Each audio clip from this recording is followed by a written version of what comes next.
Bapak Ibu hadirin yang kami hormati, selanjutnya marilah kita simak bersama sambutan Wakil Presiden Republik Indonesia dilanjutkan dengan penandatanganan prasasti sebagai tanda peresmian Sekolah Tinggi Ekonomi dan Bisnis Islam serta Rumah Susun Al-Anwar.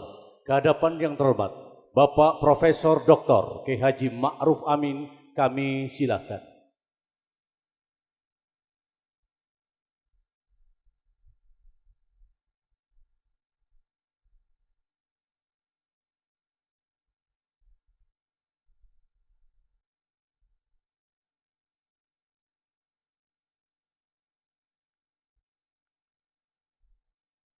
Assalamualaikum warahmatullahi wabarakatuh. Bismillah walhamdulillah wassalatu wassalamu ala rasulillah wa ala alihi wa sahbihi wa mawala.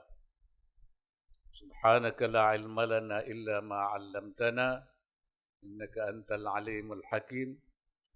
Allahumma rzuqna al-ma'arif ar-rabbaniyah واللطائف الرحمانية والواردات الإلهية والمواهب الاختصاصية والعلوم اللدنية وبلغنا رتبة الإحسان ووحدة الشهود والحمد لله رب العالمين. Yang saya hormati Wakil Gubernur Jawa Timur, PLT Bupati dan Forkopimda Kabupaten Bangkalan, Sahibul Ma'had, pimpinan pesantren, Dr. K. Haji Mukhlis Muhsin, ulama'ana al-kiram wa masyayikhana al-afadil, terutama K. Haji Fuad Nur Hasan, pengasuh pondok pesantren Sidogiri, K. Haji Khalil Nafis, dan juga para ulama-ulama yang lain. Alhamdulillah, saya pada hari ini bisa hadir berkunjung di pesantren Al-Anwar ini, yaitu dalam rangka acaranya banyak sekali jadi itu.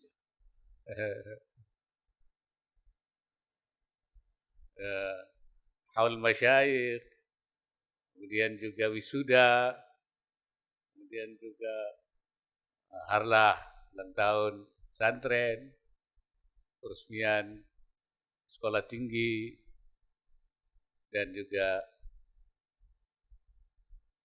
peresmian rusun. Saya selalu suka kalau saya datang ke pesantren, karena saya juga orang pesantren. Dulu saya santri juga, jadi saya suka.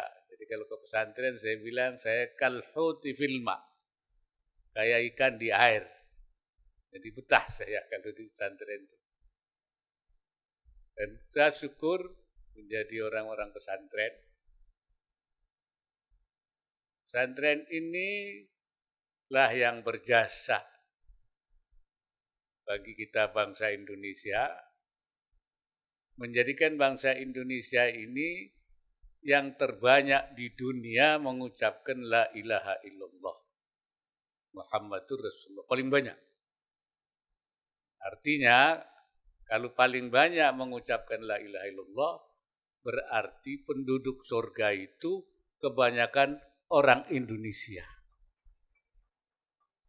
Karena yang ucap banyak la ilaha illallah kan orang Indonesia. Man qala la ilaha illallah dakhalal jannah.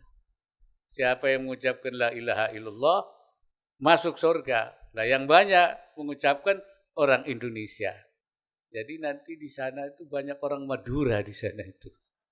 Di surga itu. Insyaallah. Cuman ya itu, ada yang masuknya langsung, ada yang masuknya dipanggang dulu. Nah, tinggal milih mau langsung apa dipanggang dulu. Ya, kalau mau langsung, atiya Allah, atiya Rasul, taatlah Allah dan taatlah perintah Rasul. Kenapa itu begitu? Disinilah peran dakwah para ulama, pesantren, para aulia berhasil membangun Indonesia menjadi masyarakat yang mayoritas Muslim. Ini karena dakwah yang dilakukannya, dakwah yang santun, dakwah yang menyenangkan, dakwah yang penuh rahmat. Jadi dakwahnya tidak marah-marah gitu. Karena ada dakwah itu, ada namanya dakwah kelompok Al-Makkiyun di Al-Makkiyun itu. Al-Makkiyun itu bukan ahli Mekah, tapi ahli maki-maki gitu kan. Tidak. Tetapi menyampaikannya dengan penuh kasih sayang dan bijaksana.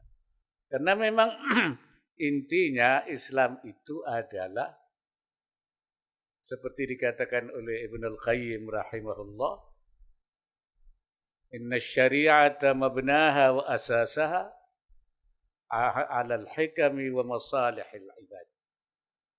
Syariat Islam itu bangunannya, fondasinya dibangun di atas hikmah-hikmah dan kemaslahatan hambanya. Wahia adlun kulluha. Syariat itu seluruhnya adil. Wa rahmatun kulluha. Seluruhnya syariat Islam itu rahmat, kasih sayang. Wa maslahatun kulluha, dan seluruhnya adalah maslahat. Wa hikmatun kulluha, dan seluruhnya adalah hikmat. Wa kullu mas'alatin kharajat 'anil 'adli ilal jur, mana-mana kala ada masalah yang keluar dari keadilan kepada ketidakadilan, wa minar rahmati ila dhiddiha, dan dari rahmat kepada lawannya, dari kasih sayang kepada kebencian, kepada permusuhan, wa minal maslahati ilal mafsadah, dan dari maslahat ia berubah ke mafsadah, wa minal hikmati ilal abad, dan dari hikmat kepada main-main, falaisat minas syariah, itu bukan syariah. Wa in udkhilat fiha bit ta'wil, walaupun dimasukkan, dikatakan, dikategorikan bahwa itu syariah, itu bukan syariah dengan tafsir-tafsir. Pokoknya kalau tidak adil, tidak rahmah, tidak maslahah, tidak hikmah, itu bukan syariah. Wasyari'atu 'adlullahi baina 'ibadihi, syariat itu keadilan Allah di antara hambanya. Wa rahmatuhu baina khalqi, dan rahmat Allah di antara makhluknya. Wa dhilluhu fi ardi, dan naungan Allah di buminya. Wa hikmatu dallatu alaihi wa ala sidqi rasulih, dan juga hikmah yang menunjukkan keberadaan Allah dan kebenaran Rasul. Jadi kalau tidak rahmah, tidak maslahah, itu bukan syariat. Walaysat minas syariah. Itulah makanya kenapa para ulama dulu, para pimpinan pesantren, para masyayikh kita, dakwahnya bisa diterima dengan baik, dengan cepat di seluruh Indonesia. Hadirin sekalian, pesantren juga merupakan hisnun hasin, benteng yang kuat dalam menjaga umat ini. Buktinya apa? Ratusan tahun dijajah, tapi mayoritas keislamannya tidak berubah. Itu luar biasa. Biasanya itu masyarakat itu tergantung penguasanya. An-nasu ala dini mulukihim. Kalau pengusahanya itu berbeda, dia akan berubah, agamanya akan berubah. Saya ke Cina, saya lihat dulu Cina itu banyak Muslim. Cina lebih dulu masuk Islam. Ada masjidnya lebih dari 1000 tahun. Saya lihat di Siang namanya itu. Tetapi sekarang tinggal 22 juta saja. Dari 1,5 miliar penduduk, jadi hanya berapa persen itu. Jadi terjadi rusak. Nah, tapi kita, alhamdulillah, dijajah ratusan tahun. Karena apa? Karena banyak pesantren di Indonesia. Ini. Jadi pesantren ini benteng yang kuat. Ya. Kalau dulu menghadapi tantangan seperti itu, penjajahan, sekarang juga kita menghadapi tantangan globalisasi, kemajuan teknologi. Itu juga di samping membawa kebaikan, itu membawa keburukan juga. Mendisrupsi namanya itu ya. Banyak didisrupsi, banyak kemudian banyak yang meninggalkan agamanya. Saya lihat di Korea. Di Korea itu dulu 99% beragama Buddha. Sekarang tinggal 20%. Yang lainnya ada agama lain. Yang paling besar adalah sebesar 52% tidak beragama. Tidak beragama juga. Karena pengaruh modernisasi, pengaruh kemajuan. Nah ini kalau tidak kita menjaga, kalau tidak pesantren ini akan menjadi benteng, bisa saja akan terjadi perubahan seperti itu. Jadi pesantren harus menjadi benteng yang kuat terhadap serangan-serangan modernisasi yang negatif, yang destruktif, ya, yang membuat perubahan pemahaman anak-anak kita. Dan sekarang kampanye itu sudah masuk, bukan hanya di pasar, bukan hanya di tempat ramai-ramai, tapi sudah masuk ke rumah-rumah, ya, melalui media sosial itu. Jadi sekarang kan sudah pakai ini sampai ke kamar anak-anak kita sendiri. Dari sinilah pentingnya kita memperkuat benteng anak-anak. Dan di mana itu adanya adalah di pesantren-pesantren. Hadirin sekalian, pesantren juga tempat menyiapkan ulama. Tempat i'dadul mutafaqqihina fiddin. Jadi orang menjadi ulama, kenapa itu perlu? Karena ulama-ulama ini kan satu persatu pada gilirannya diambil oleh Allah. Rasulullah mengatakan innallaha la yaqbidul ilma la yanzi'ul ilma intiza'an min sudurin nas. Allah tidak mengambil ilmu dari hati manusia. Enggak ada orang ilmunya hilang, itu enggak ada. Walakin yantazi'ul ilma biqabdil ulama. Tapi Allah mengambil ilmu dengan mengambil ulamanya. Artinya ulamanya wafat. Jadi kalau ulama meninggal, istrinya dibawa enggak? Dibawa enggak? Enggak. Kalau dibawa enggak ada yang mau jadi istri kiai. Tidak.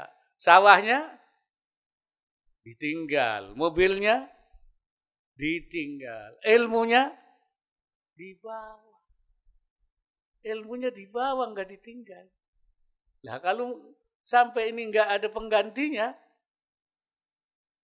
hatta idza lam yabqa alimun, kata Rasulullah, kalau sampai tidak ada seorang alim pun yang tinggal, ittakhadzan nas ru'usan juhala, orang akan mengangkat pemimpin-pemimpin yang bodoh-bodoh, enggak ngerti agama.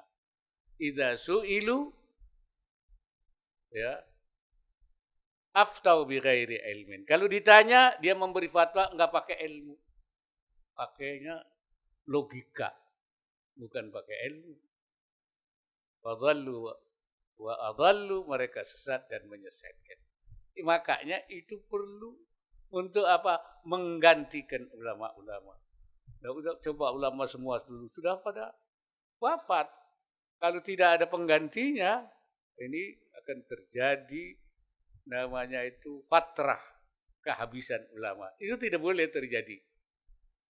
Karena itu Indonesia, alhamdulillah, kita banyak pesantren, sampai sekian ribu pesantren, dan terus bertambah. Terus bertambah. Cuman jangan sampai pesantren tidak ada isinya. Nah, ada pesantrennya tapi nggak ada isinya. Masyarakat, umat Islam, para orang tua itu harus mengirimkan anaknya ke pesantren-pesantren supaya di antara anaknya itu harus ada yang jadi kiai, ada yang jadi pengusaha, ada yang jadi pejabat, ada yang jadi, tapi yang jadi kiai harus ada, jangan tidak. Ya. Semuanya itu harus ada satu orang untuk dikirim ke pesantren. Pesantren sekarang kita itu memerlukan selain faham agama, tidak hanya pandai baca kitab kuning, tapi juga selain mutafaqihina, tapi juga al-mustanbitina wal mujtahidina. Jadi kita harus melahirkan ulama yang pandai beristimbat dan berijtihad. Nah, kenapa sampai harus seperti itu? Karena sekarang banyak masalah-masalah baru. Masalah jadidah yang dulu belum ada di kitab-kitab kuning. Kitab kuning sudah ada, sekarang ada masalah baru lagi banyak sekali. Namanya masail jadidah. Apalagi di bidang ekonomi, ya itu banyak transaksi-transaksi yang, atau masail mustajaddah, masalah lama tapi berubah bentuknya. Contohnya apa? Contohnya jual beli. Disyaratkan dulu dalam fikih itu al-qabd, serah terima. Saya beli, saya jual, selaman. Sekarang nggak pakai selaman, orang nggak pernah ketemu. Pakai apa? Pakai online. Ya. Bagaimana qabdnya? Ini dianggap qabd juga. Gitu. Dianggap qabd juga. Inilah yang kita, karena itu qabd hukmi dan banyak lagi masalah-masalah lama berubah dalam bentuk yang baru, ya, namanya terbarukan, masalah yang terbarukan. Itu harus diijtihadi. Karena menurut Imamul Haramain, Imam Al-Junaidi, Imam Al-Juwaini, maksud saya Al-Juwaini, Imam Juwaini, mengatakan bahwa sebenarnya fa inna mu'dhama syari'ah sadara 'anil ijtihad. Kebanyakan syariah itu dari dulu adalah hasil ijtihad. Bukan nas. Wan nas la yafi bil 'ushri min ma'syari syariah. Nas itu tidak sampai 10%. Tidak sampai 1/10, tidak sampai 10%. Jadi masalah-masalah syariah itu 90% lebih hasil ijtihad. Nasnya kurang dari 10%. Kenapa begitu? Li'annan nususa mahduda, nas itu terbatas. Kemudian walakinnal waqa'i wan nawazil wal hawadith, tapi peristiwa-peristiwa kejadian-kejadian tidak terbatas, terus saja. Masalah politik, masalah sosial, masalah ekonomi, terus berkembang terus. Ya, nasnya sedikit. Karena itu hasil ijtihad. Nah, ada yang sudah masuk dalam kitab-kitab al-mu'tabarah, ada yang masih belum. Jadi itu sebabnya itu. Nah, Quran nggak pernah tambah. Ya segitu aja. 30 juz. Kecuali ada, maaf ya, pejabat datang ke pesantren tahfidzul Quran. Dia tanya, kamu sudah hafal berapa juz? 30 Pak. Berapa juz lagi? Lah udah habis. 30 ya habis. Quran itu ya cuma 30. Itu pernah ada yang nanya begitu. Oleh karena itu tahun 457. Imam Al-Haramain itu Imam Juwaini itu mengatakan tidak sampai 10% pada tahun 457. 1000 tahun yang lalu itu. Bagaimana dengan sekarang? Wah, berarti lebih kurang lagi daripada itu. Untuk itu perlu ulama-ulama yang mampu melakukan. Kalau tidak ada respon, maka masalah-masalah tidak terjawab secara syariah, akhirnya fauda. Kemudian dia menjadi tidak ada bimbingan, tidak ada tuntunan. Makanya tugas pesantren sekarang menjadi lebih tinggi lagi. Dan kita senang sekali bahwa pesantren itu tempat juga menyambungkan ilmu-ilmu orang dulu dengan ilmu-ilmu orang belakang. Itu dia bisa menyambung. Ya, sebab ada banyak pendidikan yang dulu nggak nyambung dengan yang belakang. Yang belakang menghantam yang dulu. Karena tidak terjadi transmisi namanya itu. Kayak listrik, kalau mau masuk ke rumah, ya itu harus ada transmisi. Kalau tidak transmisi, kebakar rumahnya itu. Jadi ada penyambungnya itu. Nah, kita pesantren dan ulama pesantren punya tradisi sebagai penyambung. Karena itu ulama kita itu banyak yang tidak mengarang sendiri, tapi mensyarahi. Mensyarahi itu memberikan komentar terhadap orang dulu. Jadi seperti Syekh Nawawi itu, Al-Bantani, dia menjelaskan. Wasufiyuna yuksirur kalama fil jabri wal muradu al-jabrul batin.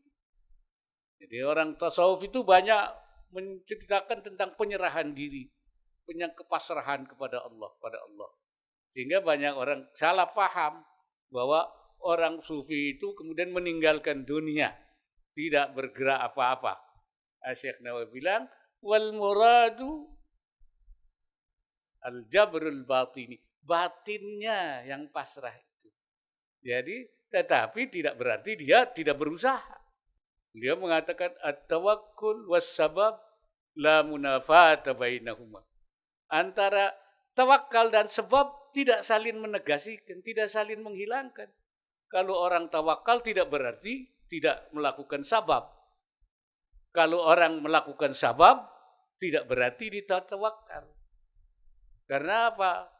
Kata Syekh Nawawi, at-tawakkul mahalluhu al-qalb. Kalau tawakal itu adanya di hati. Was-sabab fil jawarih, dalam anggota kita. Jadi beda di sini. Gitu. Jadi sehingga tidak koslet. Tidak. Itu. Ketika mentafsiri omongannya Imam Ibnu Athaillah, misalnya, Ibnu Athaillah mengatakan, ijtihaduka fima dhumina wa taqsiruka fima tuliba minka dalilun ala intimasil basirati minka. Usahamu sesuatu yang dijamin oleh Allah, rezeki, dan kamu lalai terhadap apa yang diminta oleh Allah, itu menunjukkan hilangnya mata hati kamu, habisnya, intimas, matinya mata hati. Nah, kalau tidak ditafsiri, tidak disambung, tidak ada yang mentransmisikan, berarti kita tidak boleh. Karena mencari rezeki itu sudah dijamin. Karena kita harus tidak boleh taksir terhadap yang diminta. Tetapi Syekh Nawawi memberi sambungan. wal mazmum. Yang dicela seperti yang dikatakan oleh Ibn Athaillah itu adalah ijtima'ul ijtihad fima dumina ya, wa taqsir fima tuliba. Kumpulnya dua hal ini dalam hal yang dijamin dia benar-benar mencari, tapi dalam hal yang diminta oleh Allah dia taksir. Bukan tidak boleh mencari rezeki. Wa amma talabur rizqi ya ma'a qiyami huquqillahi ta'ala min ghairi taqsirin falaysa dalilan ala umyi ainil qalbi bal huwal jihadul akbar. Adapun mencari rizki dengan menjaga hak-hak Allah di dalamnya dan tidak ada taksir, tidak ada pengabaian terhadap perintah-perintah agama, itu bukan dalil butanya mata hati, melainkan adalah jihad besar, al-jihadul akbar. Jadi cari rezeki yang seperti itu jihadul akbar. Nah, jadi tidak terjadi koslet pemahaman itu. Nah, inilah kita alhamdulillah banyak ulama-ulama yang mensyarahi, memberi komentar terhadap yang dulu, dan itulah apa yang terjadi di dua pesantren. Jadi pesantren merupakan transmitter terhadap pandangan-pandangan ulama sebelum dan ulama yang belakangan. Ini sesuatu yang kita syukuri. Hadirin sekalian, pesantren juga sekarang ini dituntut untuk menjadi pusat pemberdayaan ekonomi masyarakat. Ini, jadi di samping tadi pusat dakwah, di samping tempat membangun, menciptakan al-mutafaqqihin fid din para ulama, tapi juga pusat pemberdayaan ekonomi masyarakat. Wah, ini kok pesantren kok urusan ekonomi, ini gimana gitu kan? Padahal katanya ada hadis mengatakan man ahabba dunyahu adarra bi akhiratihi. Siapa yang mencintai dunianya, bahaya akhiratnya. Hubbud dunya ra'su kulli khati'atin. Mencintai dunia itu sumber kesalahan. Ada yang mengatakan hadis itu tidak benar. Ya, hadisnya. Tetapi Syekh Nawawi mengatakan sekali lagi, beliau mentransmisi. Adapun hadis tadi itu, man ahabba dunya adarra bi akhiratihi wa hubbud dunya wa qaulul mursalan, apa namanya, hadis ini hadis mursal, katanya Syekh Nawawi, cinta dunia yang seperti itu al-hubbul ladzi yahmilu 'ala irtikabi nahyin wa tadyi'i amrin, yaitu cinta yang menyebabkan kita meninggalkan perintah Allah, menyia-nyiakan perintah Allah dan melakukan larangan Allah. Jadi cinta yang menyebabkan kita akibatnya perintah Allah kita abaikan, larangan Allah kita. Itu cinta dunia seperti itu, kata Syekh Nawawi. Wa amma mutlaqul hub, adapun cinta biasa saja, normal saja, tidak meninggalkan perintah, tidak mengerjakan larangan Allah, fahuwa minal amril jibili, itu watak manusiawi saja. Jadi tidak masalah itu. Ya, yang penting jangan sampai agamanya rusak. Jangan sampai la tulhikum amwalukum, jangan merusak, melalaikan kamu hartamu. Jangan kita lalai ajaran agama. Nah, makanya Allah tidak melarang la tusyghilukum, jangan berkegiatan di dalam soal agama, tapi la tulhikum, jangan melalaikan. Boleh kamu urusan dunia, tapi jangan membuat kamu lalai. Tidak ibadah, tidak nyari ilmu, ya, tidak ngaji, terus saja mencari ilmu, tidak pernah mencari harta, tidak pernah. Itu yang disebut, itu yang dianggap sebagai sesuatu yang membawa rusak akhiratnya. Kalau tidak membawa akhiratnya, tidak ada masalah. Oleh karena itu saya senang sekali bahwasanya di pesantren ini ya dan di Jawa Timur juga sudah berkembang adanya pemberdayaan ekonomi di masyarakat, baik di sektor keuangan maupun di sektor real. Kenapa? Karena kita memang diperintah oleh Allah Subhanahu wa taala. Pertama, Allah memberi kita sumber daya alam. Jadi Allah menjadikan kita sebagai khalifah di dunia. Dan sebagai khalifah oleh Allah diberi kita sumber daya alam. Walladzi khalaqa lakum ma fil ardi jami'a. Allah menjadikan buat kamu semua apa yang di bumi ini. Lola. Wa ansha'akum minal ardi wasta'marakum fiha. Allah menjadikan kamu dari tanah dan meminta kamu untuk memakmurkan bumi. Ista'marakum kata ulama kallafakum bi'imaratiha, menjadikan membebankan pada kamu untuk memakmurkan. Dengan apa kita memakmurkan bumi ini? Kata ulama asbabul imarah. Apa sebabnya? Yaitu kegiatan-kegiatan ekonomi, perdagangan, ya perindustrian, pertanian, perkebunan, pernelayanan. Itu namanya asbabul imarah. Itu yang membuat kita harus. Tetapi kuncinya untuk bisa lebih produktivitas, lebih bagus hasilnya adalah ilmu pengetahuan dan teknologi dan ilmu pengetahuan. Lalu tambah ilmu pengetahuan, sebab nanti itu ada semacam punya nilai tambah. Ya. Nah, oleh karena itu saya kira ini tepat sekali. Ini adanya sekolah tinggi ekonomi dan bisnis Islam ini akan memberikan ilmu pengetahuan yang dalam untuk bisa mengelola secara lebih profesional dan inovatif. Ya, ini luar biasa ini. Jadi Allah menyediakan sumber daya alamnya banyak. Allah juga adanya kegiatan ekonomi, tapi kita juga harus menyiapkan sumber daya manusianya yang memiliki ilmu pengetahuan dan teknologi. Ini, saya ketemu Presiden Emirat di Abu Dhabi, Sheikh Zayed, mengatakan, Indonesia itu mestinya menjadi negara besar, negara hebat. Kenapa? Karena dia punya sumber daya manusia yang banyak. Ya. Yang kedua, punya sumber daya alam yang banyak. SDM, SDA-nya cukup.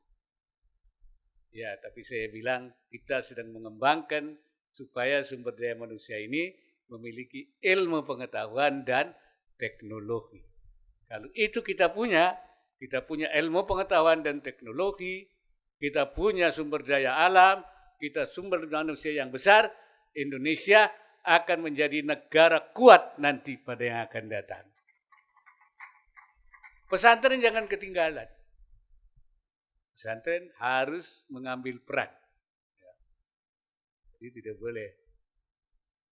tidak boleh kita tinggal. Tapi ekonomi yang kita bangun harus ekonomi yang sesuai syariah. Kenapa harus sesuai syariah? Harus masyru'ah. Karena Islam itu kan bukan hanya akidah, bukannya ibadah, tapi muamalah. Muamalahnya seperti jual beli, perdagangan, itu harus masyru'ah. Harus juga sesuai syariah. Ulama mengatakan, al-muamalah ghairu masyru'ah fi hukmil adam. Muamalah yang tidak sesuai syariah sama dengan tidak ada. Wal ma'dum syar'an kal ma'dum hissan. Yang tidak ada menurut syara sama dengan tidak ada menurut fisiknya. Nah, fisiknya banyak. Fisiknya ada, tidak sesuai syariah. Menurut syariah sama dengan tidak ada, nothing. Sama dengan la syai'a. Tapi fisiknya banyak tapi tidak bernilai. Dalam agama disebut ghairu mutaqawwim, tidak bernilai. Karena harta itu ada yang mutaqawwim, ada yang ghair mutaqawwim. Ada bernilai, ada tidak bernilai. Yang bernilai itu yang apa? Yang yajuzu intifa'uhu halal ikhtiyar. Yang boleh dimanfaatkan dalam keadaan normal. Kalau dalam keadaan normal, boleh. Kalau dalam keadaan darurat, enggak dihitung. Kalau darurat mah bangkai juga boleh. Ya, babi juga boleh, namanya darurat. Bahkan kalau Imam Syatibi, kalau lagi darurat, bangkai itu wajib dimakan. Kalau enggak ada makanan lain. Itu namanya, rukhsah. Rukhsah yang diharuskan. Kalau dia tidak makan, famata, kata Imam Syatibi, dakhalan nar, dia masuk neraka. Kenapa? Karena tidak menggunakan rukhsah. Sekarang ini banyak di kalangan umat Islam yang enggak mau pakai rukhsah. Boleh rukhsah, enggak mau. Enggak mau rukhsah. Padahal ada kemudahan rukhsah itu. Dari Allah dibolehin. Ada yang enggak mau rukhsah. Ini darurat, enggak mau. Tapi ada sebaliknya yang kerjanya cari rukhsah terus gitu. Cari kemudahan terus. Bagaimana cari yang mudah-mudah? Contohnya apa?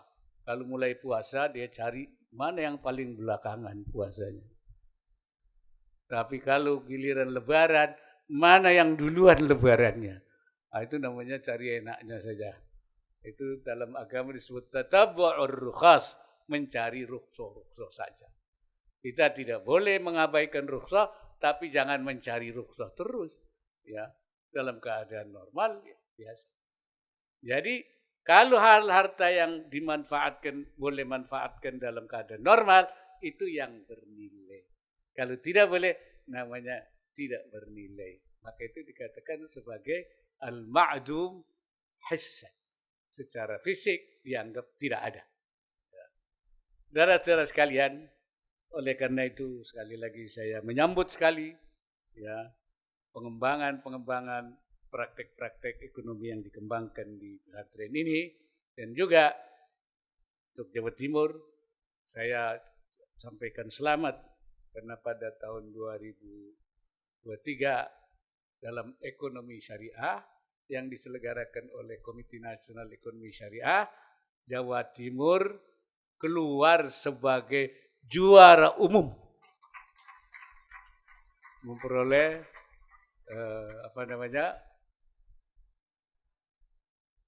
Adi Mata Award, juara umum se-Indonesia, paling hebat.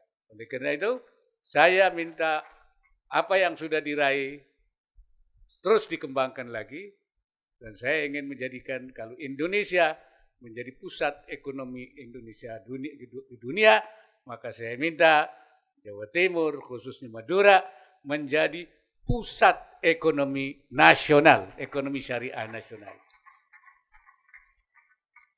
Dulu ini saya dengan Kiai Khalil Nafis ini, dulu ada pegadaian di Madura ini, ada dua, ada konvensional, ada syariah. Saya bilang, di Madura tidak perlu ada pegadaian konvensional, supaya seluruhnya saja syariah. Karena di Madura saya kira semuanya orangnya sudah menjadi syariah semua. Ya, Khalil, betul kan? Dan alhamdulillah dibuang konvensionalnya dan syariahnya yang berkembang.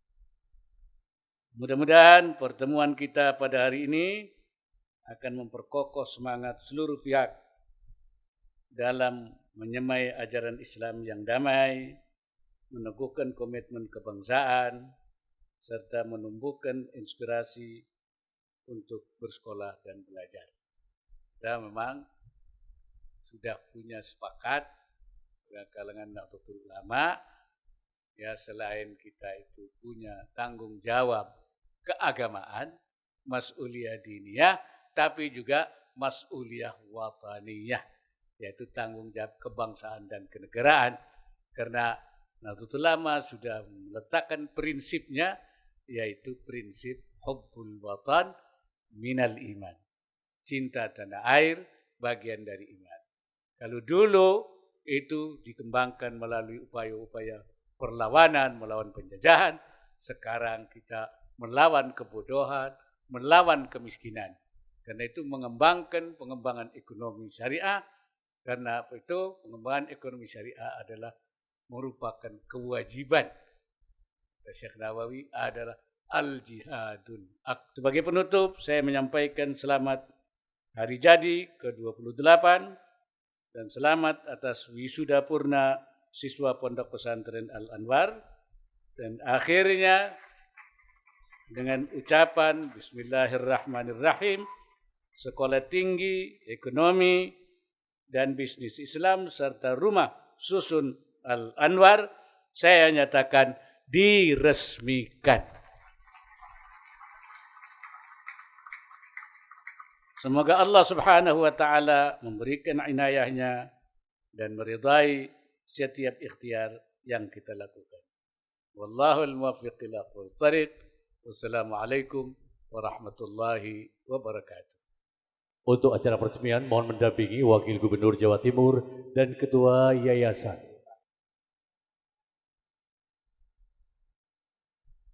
Peresmian akan ditandai dengan penandatanganan prasasti. Yang pertama, Prasasti Sekolah Tinggi Ekonomi dan Bisnis Islam oleh Wakil Presiden Republik Indonesia.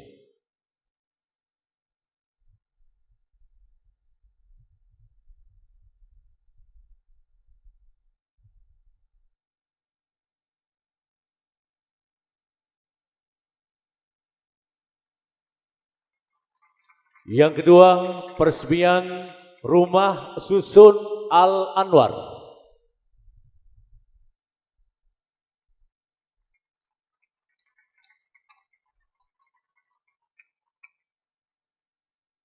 Kepada beliau disampaikan terima kasih dan berkenan kepada beliau untuk kembali ke tempat.